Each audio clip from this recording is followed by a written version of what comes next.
আরিফ বিছানার পাশে বসে সাদিয়ার নিথর মুখের দিকে তাকিয়েছিল। ঢাকা শহরের এই কোলাহলপূর্ণ ফ্ল্যাটে নীরবতা যেন চেপে ধরেছে তাকে। সাদিয়ার শ্বাসপ্রশ্বাস ক্ষীণ, প্রতিটা নিঃশ্বাসের সাথে আরিফের বুকটা ছ্যাঁত করে ওঠে। চিকিৎসকরা আশা ছাড়েননি, কিন্তু পথটা দীর্ঘ, অনিশ্চিত। এই দীর্ঘ পথ চলার একাকিত্ব আরিফকে গ্রাস করছিল। দিনরাত এক করে সাদিয়ার সেবা করতে গিয়ে সে নিজেও ফুরিয়ে আসছিল। কিন্তু তার চেয়েও বড় শূন্যতা ছিল অন্য কোথাও। সাদিয়ার অসুস্থ শরীরটা তাকে স্পর্শ করতে দিত না। তাদের ভালোবাসার উষ্ণতা যেন বরফ চাপা পড়েছিল। হঠাৎ দরজায় কড়া নাড়ার শব্দ হল। আরিফ চমকে তাকাল। কে হতে পারে এই গভীর রাতে? একটা অজানা ভয় আর চাপা উত্তেজনা তাকে গ্রাস করল। এই রাতে, এই অসুস্থতার মাঝে, এই নিঃসঙ্গ মুহূর্তে কে আসবে? বন্ধুরা, মনিয়া স্টোরি চ্যানেলে আপনাদের স্বাগতম। আজ আমরা আপনাদের জন্য নিয়ে এসেছি এক হৃদয়স্পর্শী গল্প, যা আপনাদের ভাবনাকে নাড়িয়ে দেবে। আশা করি আপনারা হেডফোন ব্যবহার করছেন এবং আমাদের চ্যানেলটি সাবস্ক্রাইব করে আমাদের পাশেই থাকবেন। চলুন শুরু করা যাক আজকের গল্প। আরিফ আর সাদিয়ার ভালোবাসার গল্পটা ছিল আমাদের এই ব্যস্ত ঢাকা শহরের এক টুকরো সবুজ ঘাসের মতো। 5 বছর আগে তাদের বিয়ে হয়েছিল, আর এই 5 বছরে তাদের জীবনে আসেনি একঘেয়েমি বা হতাশা। বরং দিন যত গড়িয়েছে তাদের ভালোবাসা আরও গভীর হয়েছে। আরিফ ছিল একটি প্রাইভেট ব্যাংকের কর্মকর্তা, আর সাদিয়া একটি বেসরকারি স্কুলের শিক্ষিকা। দুজনেরই ব্যস্ত জীবন, কিন্তু দিনের শেষে তাদের ফ্ল্যাটে ফিরলে মনে হতো যেন এক শান্তির নীড়ে ফিরে এসেছে। মগবাজারের ছোট ফ্ল্যাটটা তাদের সুখের রাজ্যে পরিণত হয়েছিল। ছুটির দিনে তারা বুড়িগঙ্গার ধারে ঘুরতে যেত। কখনো রিকশায় চড়ে ধানমন্ডি লেকের পাড়ে বসে গল্প করত, আর কখনো হয়তো গ্রামের বাড়িতে গিয়ে বাবা মা আর আত্মীয় স্বজনের সাথে সময় কাটাত। তাদের চোখে ছিল এক অনাবিল স্বপ্ন, একটি ছোট পরিবার যেখানে থাকবে হাসি খুশি আর ভালোবাসার ছোঁয়া। কিন্তু জীবনের পথ সবসময় সরল রেখায় চলে না। হঠাৎ করেই সাদিয়ার শরীর খারাপ হতে শুরু করল। প্রথমে জ্বর, কাশি, দুর্বলতা। তারপর ধীরে ধীরে তার শরীর যেন ভাঙতে শুরু করল। ঢাকার সেরা ডাক্তারদের কাছে দেখানো হলো। একের পর এক পরীক্ষা নিরীক্ষা। রিপোর্ট আসার পর আরিফের পায়ের তলা থেকে মাটি সরে গেল। এক বিরল স্নায়ুবিক রোগ বাসা বেঁধেছে সাদিয়ার শরীরে। রোগটা এতটাই জটিল যে এর চিকিৎসা দীর্ঘমেয়াদী এবং অনিশ্চিত। সাদিয়ার শরীর ধীরে ধীরে দুর্বল হয়ে যেতে লাগল। তার চলাফেরা সীমিত হয়ে পড়ল, এমনকি কথা বলাও কষ্টকর হয়ে দাঁড়াল। আরিফ তার সবটুকু দিয়ে সাদিয়ার পাশে দাঁড়াল। অফিস থেকে ছুটি নিল, নিজের সব সঞ্চয় সাদিয়ার চিকিৎসার পেছনে ঢেলে দিল। রাতের পর রাত জেগে সাদিয়ার সেবা করত। তার ওষুধপত্র সময় মতো দিত, এমনকি সাদিয়ার পছন্দের খাবার রান্না করে তাকে জোর করে খাওয়ানোর চেষ্টা করত। কিন্তু সাদিয়ার মুখের হাসিটা দিনে দিনে ম্লান হয়ে আসছিল। তার চোখে দেখা যেত এক গভীর শূন্যতা। সাদিয়ার এই অবস্থা দেখে আরিফের বাবা মাও খুব চিন্তিত হয়ে পড়েছিলেন। তারা বারবার বলছিলেন যে একজন সাহায্যকারী রাখা দরকার, কিন্তু সাদিয়া কিছুতেই রাজি হচ্ছিল না। সে চাইছিল না যে তার এই অসুস্থ শরীরটা কেউ দেখুক। তবে পরিস্থিতি এমন এক জায়গায় পৌঁছাল যে আরিফের একার পক্ষে সামলানো অসম্ভব হয়ে পড়ল। সাদিয়ার হাত পায়ে শক্তি কমে আসছিল। তাকে বিছানা থেকে ওঠানো বা বসানো আরিফের পক্ষে কঠিন হয়ে পড়ছিল। একদিন বিকেলে সাদিয়ার অবস্থার অবনতি হল। সে এতটাই দুর্বল হয়ে পড়ল যে তার নিজের খাবার খাওয়ারও শক্তি ছিল না। আরিফ তাকে কোলে তুলে ডাক্তারের কাছে নিয়ে গেল। ডাক্তার পরিষ্কার জানিয়ে দিলেন সাদিয়ার জন্য সার্বক্ষণিক একজন সাহায্যকারীর প্রয়োজন। আরিফ নিরুপায় হয়ে তার শাশুড়িকে ফোন করল। সাদিয়ার মা রহিমা বেগম থাকতেন চট্টগ্রামে। তিনি একজন দৃঢ়চেতা, মমতাময়ী নারী। স্বামী মারা যাওয়ার পর তিনি একাই সাদিয়াকে বড় করেছেন। মেয়ের অসুস্থতার খবর শুনে তার মন ভেঙে গিয়েছিল। আরিফের ফোন পেয়ে তিনি আর এক মুহূর্তও দেরি করলেন না। পরদিনই তিনি ঢাকায় এসে হাজির হলেন। রহিমা বেগমকে দেখে আরিফ যেন একটু স্বস্তি পেল। তিনি এসেই পুরো বাড়ির দায়িত্ব নিজের কাঁধে তুলে নিলেন। তার চোখে মুখে ছিল এক অবিচল দৃঢ়তা। তিনি সাদিয়ার সেবা যত্নে নিজেকে পুরোপুরি ডুবিয়ে দিলেন। সাদিয়ার ওষুধপত্র, খাবার, স্নান করানো সবকিছু তিনি নিজ হাতে করতে লাগলেন। আরিফ সকালে অফিসে যেত আর ফিরে এসে দেখত রহিমা বেগম এখনও সাদিয়ার পাশেই বসে আছেন, কখনো তার কপালে হাত বুলিয়ে দিচ্ছেন, কখনো গল্প শোনাচ্ছেন। প্রথম দিকে আরিফ আর রহিমা বেগমের সম্পর্ক ছিল সম্পূর্ণ শাশুড়ি জামাইয়ের প্রথাগত সম্পর্ক, শ্রদ্ধাবোধ আর দারিত্ববোধ দিয়ে ঘেরা। রহিমা বেগম আরিফকে নিজের ছেলের মতোই দেখতেন, আর আরিফও তাকে মায়ের মতো সম্মান করত। কিন্তু সাদিয়ার অসুস্থতা যত দীর্ঘ হতে লাগল, তাদের সম্পর্কটাও ধীরে ধীরে এক নতুন মোড় নিতে শুরু করল। সাদিয়া বিছানায় শুয়ে থাকত বেশিরভাগ সময়। তার শরীর এতটাই দুর্বল হয়ে গিয়েছিল যে সে কথা বলতেও চাইত না। কখনো কখনো সে আরিফের দিকে শূন্য দৃষ্টিতে তাকিয়ে থাকত, যেন তার ভেতরে সব আনন্দ, সব উচ্ছ্বাস হারিয়ে গেছে। আরিফ সাদিয়ার এই অবস্থা দেখে মানসিকভাবে ভেঙে পড়ছিল। সে যখন রাতে অফিস থেকে ফিরত, দেখত রহিমা বেগম রান্নাঘরে কিছু করছেন বা সাদিয়ার ঘরে আলো জ্বেলে বসে আছেন। একদিন গভীর রাতে আরিফ বাথরুম থেকে বের হয়ে দেখল রহিমা বেগম রান্নাঘরের টেবিলে মাথা নিচু করে বসে আছেন, তার কাঁধ দুটো কাঁপছে। আরিফ কাছে গিয়ে দেখল তিনি নিঃশব্দে কাঁদছেন। আরিফ তার পাশে গিয়ে দাঁড়াল। মা, কি হয়েছে? আপনি কাঁদছেন কেন? আরিফের কণ্ঠ শুনে রহিমা বেগম চমকে উঠলেন। চোখ মুছে বললেন, কিছু না বাবা, সাদিয়ার কথা ভাবছিলাম। আমার মেয়েটা এমন করে কষ্ট পাচ্ছে, আমি সহ্য করতে পারছি না। আরিফ তার পাশে চেয়ার টেনে বসল। আমারও খুব কষ্ট হয় মা, ওকে এভাবে দেখতে আমার বুকের ভেতরটা ছিঁড়ে যায়। রহিমা বেগম আরিফের দিকে তাকালেন। তার চোখে ছিল এক গভীর বিষাদ। তুমি তো অফিসের কাজ ফেলে সারাদিন ওর সেবা করছ, তোমার কষ্টটা আমি বুঝি বাবা। তুমি খুব ভালো ছেলে। সাদিয়ার কপালে এমন স্বামী পাওয়া ভাগ্যের ব্যাপার। সেই রাতে তারা অনেকক্ষণ কথা বললেন, সাদিয়ার রোগ, তাদের ভবিষ্যৎ, জীবনের অনিশ্চয়তা, সব কিছু নিয়ে। আরিফ দেখল রহিমা বেগম শুধু সাদিয়ার মা নন, তিনি নিজেও একজন মানুষ যার বুকের ভেতর জমা আছে অনেক কষ্ট আর উদ্বেগ। আরিফও তার মনের সব চাপা কথাগুলো শাশুড়ি মায়ের কাছে খুলে বলল। সাদিয়ার অসুস্থতার কারণে তাদের দাম্পত্য জীবনের যে স্বাভাবিকতা হারিয়ে গেছে, যে শারীরিক ও মানসিক দূরত্ব তৈরি হয়েছে, সে কথাগুলো সে অকপটে বলল। রহিমা বেগম মনোযোগ দিয়ে শুনলেন, কখনো কখনো আরিফের হাতে হালকা করে হাত রেখে সান্ত্বনা দিলেন। এভাবে দিন কাটতে লাগল। আরিফ অফিস থেকে ফিরে দেখত রহিমা বেগম সাদিয়ার যত্ন নিচ্ছেন।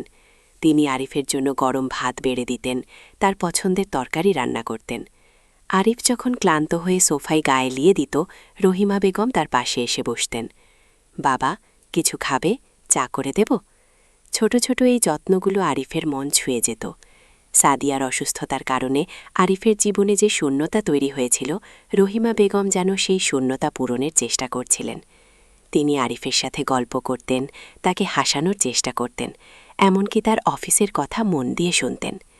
আরিফও দেখল রহিমা বেগমেরও একজন সঙ্গীর প্রয়োজন। তিনি একাকী মেয়েকে বড় করেছেন, স্বামীর মৃত্যুর পর আর বিয়ে করেননি। তাঁর জীবনেও এক বিশাল শূন্যতা ছিল, যা তিনি সাদিয়ার সুখের মধ্যে খুঁজে পেতেন। এখন সাদিয়া অসুস্থ, তাই তারও প্রয়োজন এমন একজন যার সাথে তিনি মন খুলে কথা বলতে পারেন, নিজের দুঃখগুলো ভাগ করে নিতে পারেন। একদিন রাতে সাদিয়ার জ্বর বেড়ে গিয়েছিল। আরিফ আর রহিমা বেগম দুজনেই জেগেছিলেন। সাদিয়ার কপালে জলপট্টি দিতে দিতে রহিমা বেগম হঠাৎ বললেন, জামাই, তুমি কি সাদিয়ার জন্য গান গাইতে? আরিফ অবাক হয়ে তাকাল। হ্যাঁ মা, মাঝে মাঝে গাইতাম, সাদিয়া খুব পছন্দ করত। আজও গাও না বাবা, হয়তো সাদিয়া শুনলে একটু ভালো বোধ করবে। আরিফ দ্বিধা করল, তারপর সাদিয়া পাশে বসে গুনগুন করে একটা গান গাইতে শুরু করল। গানটা ছিল তাদের প্রথম পরিচয়ের সময়ের একটা প্রিয় গান। গান গাইতে গাইতে আরিফের চোখ সাদিয়ার দিকে ছিল, কিন্তু তার মন যেন রহিমা বেগমের দিকেই টানছিল। তিনি চোখ বন্ধ করে গানটা শুনছিলেন। তার মুখে ছিল এক গভীর প্রশান্তি। গান শেষ হলে তিনি আরিফের কাঁধে হাত রেখে বললেন, খুব সুন্দর গেয়েছ বাবা, তোমার গান শুনে আমারও মনটা শান্তি পেল। এই ঘটনার পর থেকে আরিফ আর রহিমা বেগমের মধ্যে এক নতুন ধরনের সম্পর্ক তৈরি হতে শুরু করল। এটা কেবল শাশুড়ি জামাইয়ের সম্পর্ক ছিল না, ছিল দুজন নিঃসঙ্গ মানুষের একে অপরের প্রতি সহানুভূতি, নির্ভরতা আর এক গভীর মানসিক সংযোগ। আরিফ যখন অফিসে যেত, রহিমা বেগম তার জন্য টিফিন গুছিয়ে দিতেন। অফিস থেকে ফিরলে দেখত রহিমা বেগম তার পছন্দের খাবার রান্না করে অপেক্ষা করছেন।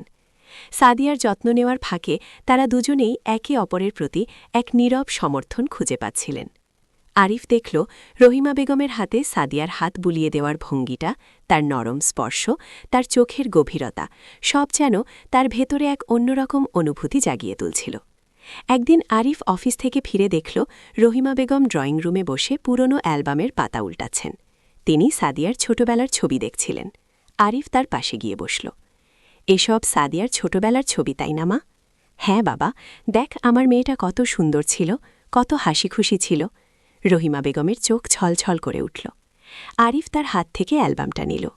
সাদিয়ার ছোটবেলার ছবিগুলো দেখতে দেখতে আরিফের মনে হল কত কিছু বদলে গেছে। সাদিয়ার হাসিটা যেন আজ হারিয়ে গেছে। আরিফ নিঃশব্দে একটা দীর্ঘশ্বাস ফেলল। রহিমা বেগম আরিফের দিকে তাকিয়ে বললেন, তোমারও খুব কষ্ট হচ্ছে, তাই না বাবা? আমি দেখতে পাচ্ছি তোমার ভেতরের অস্থিরতা। আরিফ মাথা নিচু করল। আর ভালো লাগে না মা, সাদিয়াকে এভাবে দেখতে দেখতে আমি ক্লান্ত হয়ে পড়ছি। আমার নিজেরও তো একটা জীবন আছে, আমারও তো কিছু চাহিদা আছে, কিন্তু আমি যে ওর কাছ থেকে এখন কিছুই চাইতে পারি না। কথাটা বলার পর আরিফের বুকটা ধরফর করে উঠল। সে কি এমন একটা কথা বলে ফেলল? নিজের শাশুড়ির কাছে নিজের শারীরিক বা মানসিক চাহিদার কথা বলা কি ঠিক? কিন্তু রহিমা বেগম কোনো বিরক্তি দেখালেন না, বরং তার চোখে দেখা গেল এক গভীর সহানুভূতি। তিনি আরিফের দিকে ঝুঁকে এসে নরম গলায় বললেন, আমি বুঝি বাবা, তোমার কষ্টটা আমি বুঝি। তুমি তো মানুষ, তোমারও তো কিছু চাওয়া পাওয়া থাকবে, কিন্তু পরিস্থিতি যে বড় কঠিন। রহিমা বেগমের এই কথাগুলো আরিফের ভেতরে এক অদ্ভুত অনুভূতি জাগিয়ে তুলল। সে যেন তার শাশুড়ি মায়ের মধ্যে এক ঘনিষ্ঠ বন্ধুকে খুঁজে পেল, যার কাছে সে তার সবচেয়ে গোপন অনুভূতিগুলো প্রকাশ করতে পারছিল। তাদের দুজনের মধ্যে যেন এক অদৃশ্য সুতোয় বাধা পড়ছিল, যে সুতোটা সাদিয়ার অসুস্থতার কারণে আরও মজবুত হচ্ছিল। একদিন রাতে সাদিয়ার ঘুম ভাঙল। সে আরিফকে পাশে পেল না।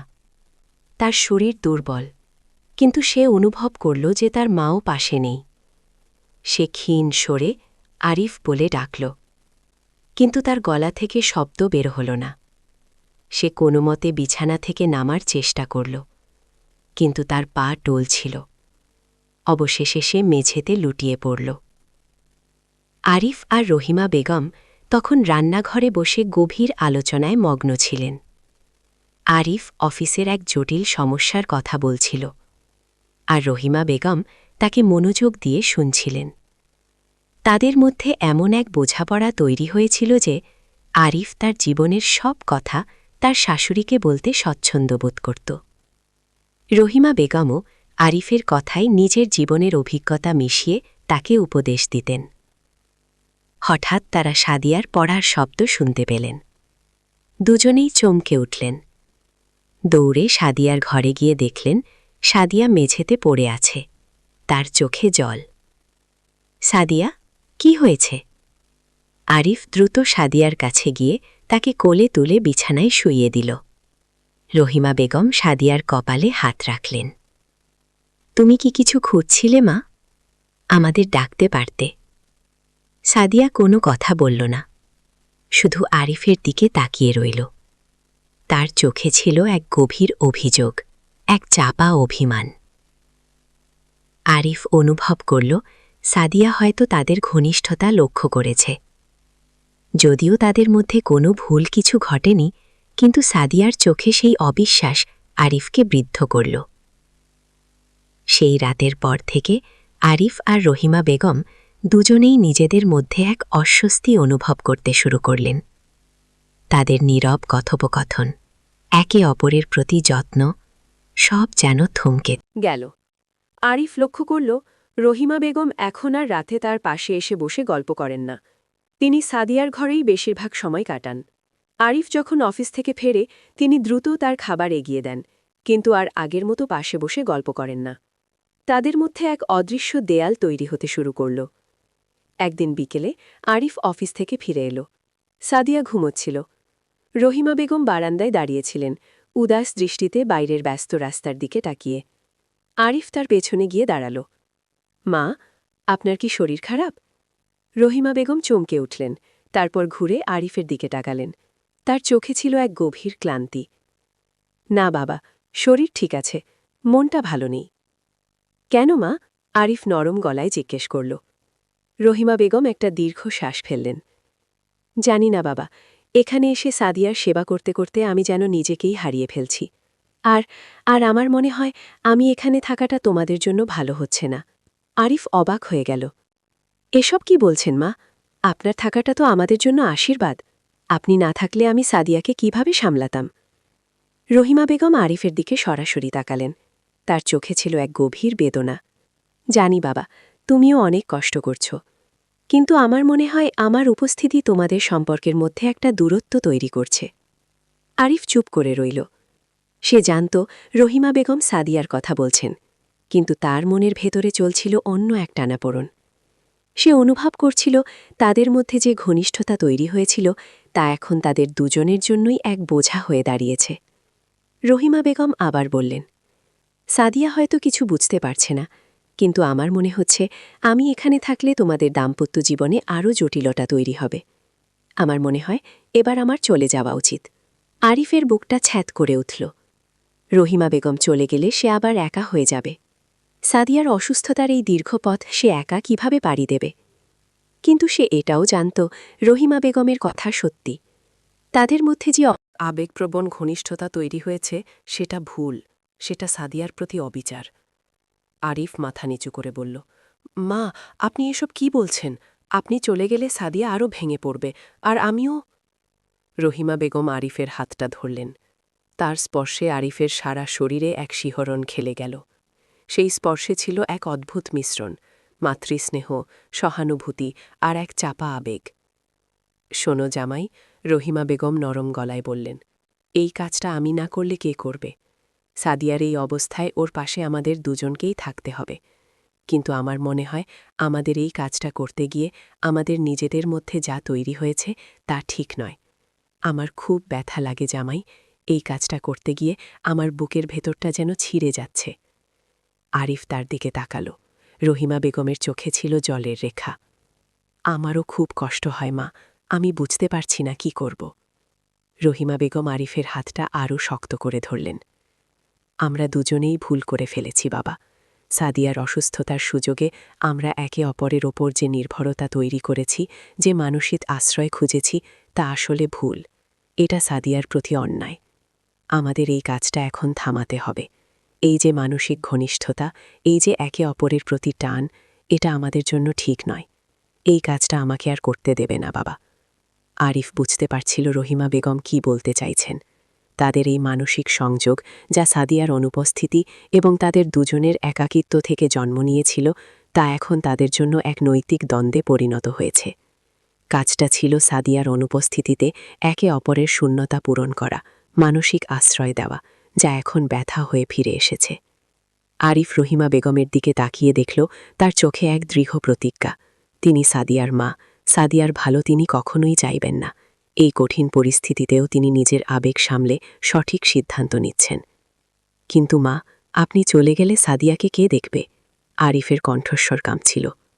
আমি কোথাও যাচ্ছি না বাবা, রহিমা বেগম বললেন। আমি সাদিয়ার পাশেই থাকব। কিন্তু আমাদের সম্পর্কটা আগের মতো করতে হবে, শুধু শাশুড়ি আর জামাইয়ের সম্পর্ক। সাদিয়ার মাকে তুমি মা হিসাবে দেখবে, আর আমি তোমাকে ছেলে হিসাবে দেখব। এর চেয়ে বেশি কিছু নয়। আমাদের এই কাজটা করতে গিয়ে যে মানসিক ব্যথা তৈরি হয়েছে তা দূর করতে হবে। আরিফ জানত রহিমা বেগমের এই কথাগুলো কতটা কঠিন, কিন্তু তিনি ঠিকই বলছিলেন। তাদের দুজনের এই মানসিক নির্ভরতা সাদিয়ার প্রতি অভিচার। তাদের দুজনেরই উচিত নিজেদের আবেগকে নিয়ন্ত্রণ করে সাদিয়ার সুস্থতার দিকে মনোযোগ দেওয়া। সেই দিনের পর থেকে আরিফ আর রহিমা বেগমের মধ্যে এক নীরব পরিবর্তন এলো। তারা আগের মতোই সাদিয়ার সেবা করতেন। আরিফ অফিস থেকে ফিরে আসত, রহিমা বেগম তার জন্য খাবার তৈরি করতেন। কিন্তু তাদের মধ্যে সেই আগের মতো গভীর কথোপকথন, সেই সহানুভূতিপূর্ণ স্পর্শ, সেই মানসিক নির্ভরতা আর রইল না। তাদের মাঝে এক অদৃশ্য দূরত্ব তৈরি হল, যা তারা দুজনেই সযত্নে রক্ষা করতেন। এই দূরত্ব ছিল তাদের ভালোবাসার এক নীরব আত্মত্যাগ। কাজটা হয়তো চলছিল, কিন্তু তার সঙ্গে যে ব্যথা ছিল তা তাদের দুজনের মনেই এক গভীর দাগ কেটেছিল। রহিমা বেগম যখন আরিফের দিকে তাকাতেন, তার চোখে সেই ব্যথা আরিফ স্পষ্ট দেখতে পেত। সেই ব্যথা ছিল এক অব্যক্ত ভালোবাসার, এক অপূর্ণ ইচ্ছার, যা তাদের দুজনকেই সাদিয়ার সুস্থতার জন্য বিসর্জন দিতে হয়েছিল। কয়েক মাস কেটে গেল। সাদিয়ার শারীরিক অবস্থার ধীরে ধীরে উন্নতি হতে শুরু করল। চিকিৎসকরা বললেন তার শরীর চিকিৎসায় সাড়া দিচ্ছে। সাদিয়ার মুখে আবার হাসি ফুটতে শুরু করল। সে আবার টুকটুক করে কথা বলতে শুরু করল, এমনকি বিছানা থেকে উঠে অল্প হাঁটতেও পারছিল। আরিফ আর রহিমা বেগমের চোখে ছিল আনন্দাশ্রু। তাদের দীর্ঘ আত্মত্যাগ যেন সফল হতে শুরু করেছে। একদিন বিকেলে সাদিয়া আরিফের হাত ধরে বলল, তোমার আর মায়ের জন্যেই আমি আজ সুস্থ হয়ে উঠছি। তোমরা দুজনেই আমার জন্য যা করেছ তা আমি কোনোদিন ভুলব না। আরিফ সাদিয়ার দিকে তাকালো, তারপর রহিমা বেগমের দিকে। রহিমা বেগম মিষ্টি হাসলেন। সেই হাসিতে ছিল এক গভীর শান্তি, এক অব্যক্ত বেদনা। আরিফ জানত তাদের এই কঠিন পথ চলায় তারা দুজনেই এক কঠিন অগ্নি পরীক্ষার মধ্য দিয়ে গেছেন। কাজটা হয়তো সাদিয়ার সেবা করা ছিল, কিন্তু সেই কাজ করতে গিয়ে তারা একে অপরের প্রতি যে টান অনুভব করেছিলেন, যে ব্যথা তারা পেয়েছিলেন, তা ছিল তাদের ভালোবাসার এক ভিন্ন অধ্যায়। এই অধ্যায় হয়তো অনুচ্চারিতই থাকবে, কিন্তু তাদের দুজনের মনেই এর রেশ চিরকাল থেকে যাবে। বন্ধুরা, গল্পটা এখানেই শেষ। জীবনের পথ কখনো সরল নয়। কখনো কখনো ভালোবাসার মধ্যে লুকিয়ে থাকে এমন কিছু জটিলতা যা আমাদের মনকে নাড়িয়ে দেয়। আরিফ, সাদিয়া আর রহিমা বেগমের গল্পটা আপনাদের কেমন লাগল? দয়া করে লাইক, কমেন্ট ও সাবস্ক্রাইব করে আমাদের মুনিয়া স্টোরি চ্যানেলের পাশে থাকবেন। আপনাদের মতামত আমাদের জন্য খুবই